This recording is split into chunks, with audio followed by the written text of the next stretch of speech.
യോഗ്യമായ ഒരു യാത്രയയപ്പ് പോലും ലഭിക്കാതെ രാജ്യത്തെ ഉപരാഷ്ട്ര പദവിയിൽ നിന്നും ജഗ്ദീപ് ധൻഖർ പടിയിറങ്ങുമ്പോൾ വലിയ രാഷ്ട്രീയ വിവാദം സൃഷ്ടിക്കുന്ന ഏറ്റവും പ്രധാനപ്പെട്ട കാര്യം അത് രാജ്യത്തിൻ്റെ പ്രധാനമന്ത്രി നരേന്ദ്രമോദി ഉപരാഷ്ട്രപതി ജഗ്ദീപ് ധൻഖറിന് യാത്രയയപ്പ് നൽകിക്കൊണ്ട് പങ്കുവച്ച ട്വിറ്ററിലെ കുറിപ്പ് തന്നെയാണ്. ഉപരാഷ്ട്രപതിയുടെ രാജിക്കത്ത് ട്വിറ്ററിൽ ഉൾപ്പെടെ പ്രത്യക്ഷപ്പെട്ട് 10-12 മണിക്കൂറുകൾക്ക് ശേഷമാണ് രാജ്യത്തിൻ്റെ പ്രധാനമന്ത്രി ഉപരാഷ്ട്രപതിക്ക് ഒരു യാത്രയയപ്പ് കുറിപ്പ് പങ്കുവയ്ക്കുന്നത്. രാജ്യത്തിൻ്റെ ഉപരാഷ്ട്രപതിയായിരുന്ന ജഗ്ദീപ് ധൻഖർ പടിയിറങ്ങുമ്പോൾ അദ്ദേഹത്തിൻ്റെ ഓഫീസോ സർക്കാരോ അദ്ദേഹത്തിന് വിപുലമായൊരു യാത്രയയപ്പ് നൽകുന്നില്ല എന്ന പരാതി ഉയരുന്നതിനിടെയാണ് പ്രധാനമന്ത്രിയുടെ 2 വരി കുറിപ്പ് പ്രത്യക്ഷപ്പെടുന്നത്.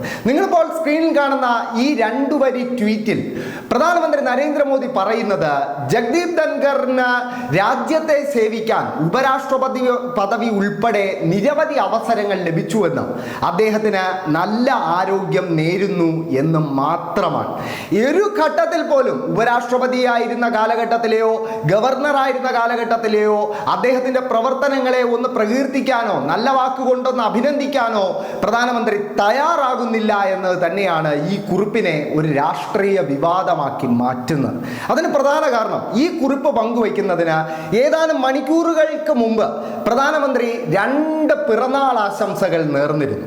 ഒന്ന് മഹാരാഷ്ട്ര മുഖ്യമന്ത്രിയായ ദേവേന്ദ്ര ഫഡ്നാവിസ്, മറ്റൊന്ന് ഘടകകക്ഷി നേതാവായ NCP നേതാവ് അജിത് പവാർ. ഇരുവർക്കും നേർന്ന പിറന്നാൾ ആശംസാ കുറിപ്പുകൾ നിങ്ങളിപ്പോൾ സ്ക്രീനിൽ കാണുന്നുണ്ട്. ഈ കുറിപ്പുകളിൽ ഒരു വട്ടമല്ല പലവട്ടം ഇരു നേതാക്കളെയും പ്രശംസിക്കുന്ന മോഡി തന്നെയാണ് തന്നോടൊപ്പം ഉപരാഷ്ട്രപതിയായി സേവനമനുഷ്ഠിച്ച ജഗ്ദീപ് ധൻഖർ ആ സ്ഥാനത്ത് നിന്നും ആരോഗ്യ കാരണങ്ങൾ ചൂണ്ടിക്കാണിച്ച് പടിയിറങ്ങുമ്പോൾ ഇങ്ങനെ 2 വാക്കിൽ അദ്ദേഹത്തിന് നല്ല ആരോഗ്യം മാത്രം നേർന്നുകൊണ്ട് തൻ്റെ കുറിപ്പ് അവസാനിപ്പിക്കുന്നത്.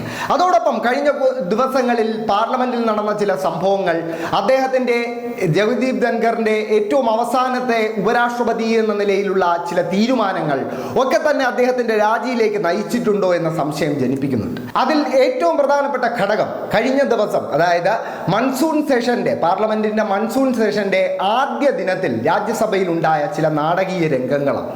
ആ നാടകീയ രംഗങ്ങൾ നിങ്ങളെ കാണിക്കുന്നതിന് മുമ്പ് ആ രംഗങ്ങൾ കാണുമ്പോൾ ജഗ്ദീപ് ധൻഖറിന്റെ മുഖം ഒന്ന് ശ്രദ്ധിക്കാൻ പ്രത്യേകം ഓർമ്മിക്കുക. കാരണം നിശബ്ദനായിരിക്കുമ്പോഴും അസ്വസ്ഥനാകുന്ന ഒരു ജഗ്ദീപ് ധൻഖറിനെ നമുക്കതിൽ കാണാൻ സാധിക്കും. നമുക്ക് ആ ദൃശ്യങ്ങളൊന്ന് കണ്ടുവരാം. But I would like to tell you, अरे गुस्सा मत करो भैया, अरे गुस्सा मत करो. Nothing will go on record. Whatever I'll say, that will go on record. You should know. तो मैं ये बता रहा हूँ कि सभापति जी श्रमिक भट्टाचार्य ने on our own. ഈ ദൃശ്യങ്ങളിൽ കേന്ദ്ര ആരോഗ്യമന്ത്രി കൂടിയായ BJP കേന്ദ്ര പ്രസിഡന്റ് JP നഡ്ഡ ഉപരാഷ്ട്രപതി പറയേണ്ട വാചകങ്ങളാണ് യഥാർത്ഥത്തിൽ സ്വയം അങ്ങ് എടുത്ത് പറയുന്നത്. അതായത് ഒരാളുടെ പ്രസംഗമോ മറ്റൊരാൾ പറയുന്ന ഒരു കമന്റോ സഭാരേഖകളിൽ ഉണ്ടാകണോ വേണ്ടയോ എന്ന് തീരുമാനിക്കാൻ അധികാരമുള്ളത് ഇന്ത്യയുടെ പാർലമെന്റ് വ്യവസ്ഥ പ്രകാരം രാജ്യസഭയുടെ നാഥനായ ഉപരാഷ്ട്രപതിക്ക് മാത്രമാണ്. അദ്ദേഹം ചെയറിലുള്ളപ്പോൾ അദ്ദേഹത്തിന് മാത്രമാണ്. ആ അധികാരം അദ്ദേഹത്തിൽ മാത്രം നിക്ഷിപ്തമായി നിൽക്കുമ്പോഴാണ് അദ്ദേഹത്തെ അപമാനിച്ചുകൊണ്ട് അദ്ദേഹത്തിൻ്റെ സ്ഥാനത്തെ വില കുറച്ച് കാണിച്ചുകൊണ്ട് JP നഡ്ഡ ഇത്തരത്തിൽ ഒരു അധികാര പ്രയോഗം രാജ്യസഭയിൽ നടത്തുന്നത്.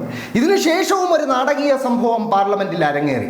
ഇതിനുശേഷം വൈകുന്നേരം രാജ്യസഭയുടെ ബിസിനസ്സുകൾ, രാജ്യസഭയുടെ നടപടിക്രമങ്ങൾ എന്നിവ തീരുമാനിക്കുവാനായി വിളിച്ചു ചേർത്ത തന്ത്രപ്രധാനമായ യോഗത്തിൽ രാജ്യസഭയിലെ ഭരണകക്ഷിയുടെ നേതാവായ JP നഡ്ഡയും നിയമമന്ത്രിയായ കിരൺ റിജ്ജുവും വിട്ടുനിന്നു എന്നതും ഏറ്റവും വലിയ രാഷ്ട്രീയ വിവാദമായി, ഈ അവസരത്തിലെ ദേശീയ രാഷ്ട്രീയത്തിലെ ഏറ്റവും പ്രധാനപ്പെട്ട രാഷ്ട്രീയ വിവാദമായി ജഗ്ദീപ് ധൻഖറിന്റെ രാജിയെ മാറ്റുന്നതിൽ കാരണമായിട്ടുണ്ട്.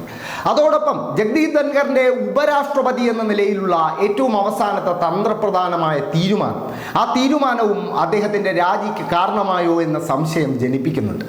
അത് മറ്റൊന്ന് മറ്റൊന്നുമല്ല, ഏതാനും മാസങ്ങൾക്ക് മുമ്പ് ഡൽഹി ഹൈക്കോടതിയിലെ ഒരു ജഡ്ജിയായിരുന്ന യശ്വന്ത് വർമ്മയുടെ വീട്ടിൽ നിന്നും വലിയ തോതിൽ ഒരു തീപിടുത്തം അണയ്ക്കാനെത്തിയ ഫയർഫോഴ്സ് കത്തിക്കരിഞ്ഞ നിലയിൽ ചാക്കുകെട്ടിൽ നോട്ടുകെട്ടുകളുടെ ഒരു ശേഖരം കണ്ടെത്തിയിരുന്നു.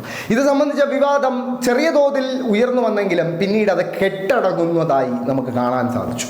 ഇതിനെതിരെ ഈ ഹൈക്കോടതി ജഡ്ജിയുടെ രാജി അല്ലെങ്കിൽ അയാളുടെ പുറത്താക്കൽ ആവശ്യപ്പെട്ടുകൊണ്ട് 69 പ്രതിപക്ഷ MP-മാരാണ് നോട്ടീസ് നൽകിയത്. ഈ നോട്ടീസ് ആദ്യ ദിനം തന്നെ ജഗ്ദീപ് ധൻഖർ സ്വീകരിച്ചു. പകരം രാജ്യസഭാ സെക്രട്ടറിയോട് ഇതിൽ നടപടികൾ സ്വീകരിക്കാൻ ആവശ്യപ്പെടുകയും ചെയ്തു. ഇത് ഭരണപക്ഷത്തെ വല്ലാതെ അസ്വസ്ഥമാക്കി എന്നത് യാഥാർത്ഥ്യമാണ്. അതുകൊണ്ട് തന്നെയാണ് ഏറെക്കാലം BJPക്ക് വേണ്ടി പണിയെടുത്ത, ഗവർണറായും ഉപരാഷ്ട്രപതിയായും പണിയെടുത്ത ഒരു മനുഷ്യൻ ആ സ്ഥാനത്ത് നിന്നും പടിയിറങ്ങുമ്പോൾ ഒരു നല്ല യാത്രയയപ്പ് നൽകാതെ, നല്ല വാക്കുകൊണ്ടൊരു യാത്രാ കുറിപ്പ് പങ്കുവയ്ക്കാതെ അദ്ദേഹത്തെ ഇങ്ങനെ അപമാനിച്ചു പറഞ്ഞു വിടുന്നത് എന്നതാണ് യാഥാർത്ഥ്യം. എന്തായാലും ഇന്ന് പാർലമെന്റിന്റെ ഇരു സഭകളും ഈ വിഷയം ഉൾപ്പെടെ ചൊല്ലി സ്തംഭിക്കുന്ന ഒരു സാഹചര്യം ഉണ്ടായിരിക്കുകയാണ്. രാജ്യത്തിന്റെ ഉപരാഷ്ട്രപതി രാജിവെക്കുന്നത് രാജ്യചരിത്രത്തിൽ ആദ്യമായല്ലെങ്കിലും കഴിഞ്ഞ 10 ദിവസം മുമ്പ് നടന്ന പൊതുയോഗത്തിലും താൻ അങ്ങനെയൊന്നും ഈ സ്ഥാനത്ത് നിന്നും ഒഴിയില്ല എന്ന് ഉറക്കെ പ്രഖ്യാപിച്ച ജഗ്ദീപ് ധൻഖർ ഇപ്പോൾ രാജിവെച്ചതിന് പിന്നിൽ ഈ പറഞ്ഞ വിവാദങ്ങളുടെ ഒക്കെ തന്നെ ഒരു ആകത്തുകയാണെന്ന് വേണം നമുക്ക് മനസ്സിലാക്കാൻ. എന്തായാലും ഉപരാഷ്ട്രപതി ജഗ്ദീപ് ധൻഖറിന്റെ രാജി വലിയ രാഷ്ട്രീയ വിവാദമായി മാറിക്കൊണ്ടിരിക്കുകയാണ്.